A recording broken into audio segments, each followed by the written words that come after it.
The first letter arrived on a Tuesday with no stamp, no address, and my name written on the front in handwriting I didn't recognize slipped under my apartment door sometime between midnight and morning because I always checked the hallway before sleeping, and it hadn't been there then. Inside was a single sheet of paper that said, "You left your curtains open again," followed by a time, 1:12 a.m. I laughed nervously because I live on the 7th floor, and across from me is another building with blank concrete walls and tiny windows that don't even face my side, meaning no one could possibly see into my living room unless they were inside my apartment. I checked the lock twice and walked through every room before going to bed, making sure the curtains were tightly closed. 2 days later, another letter appeared. Same paper, same handwriting, no envelope, reading, "You sleep on your right side when you're anxious," with the time 2:43 a.m. And my mouth went dry because it was true, and because I had never told anyone that. I taped paper over the peephole and placed a chair under the door handle before sleeping. The third letter arrived the next morning saying, "The chair doesn't help," time 3:08 a.m. I called the building manager trying to sound calm and asked if anyone had accessed my floor, but he said no one had been there all week. I bought a small camera and pointed it at the front door before sleeping. The footage showed nothing unusual except a half-second flicker at 3:07 a.m. The next letter read, "Cameras blink," time 3:07 a.m. That's when I stopped laughing. I forced myself to stay awake the next night on the couch with all the lights on,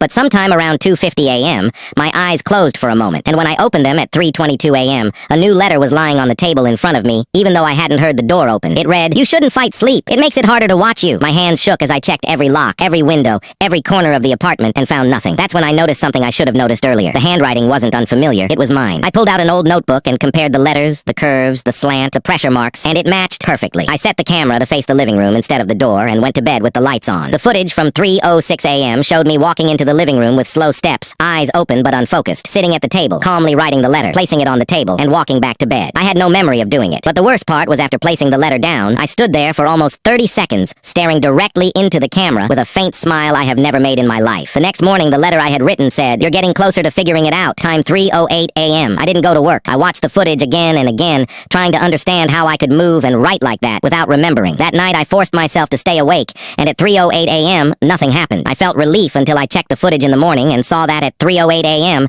the video showed me sitting on the couch for 5 minutes staring straight ahead without blinking, then slowly turning my head toward the bedroom where I was lying awake at that exact time, as if I had been watching myself. Now I don't know how long I've been doing this, how many letters I may have written and thrown away before noticing, and tonight I'm terrified to fall asleep because I don't know what I'll see myself do when I think I'm not awake.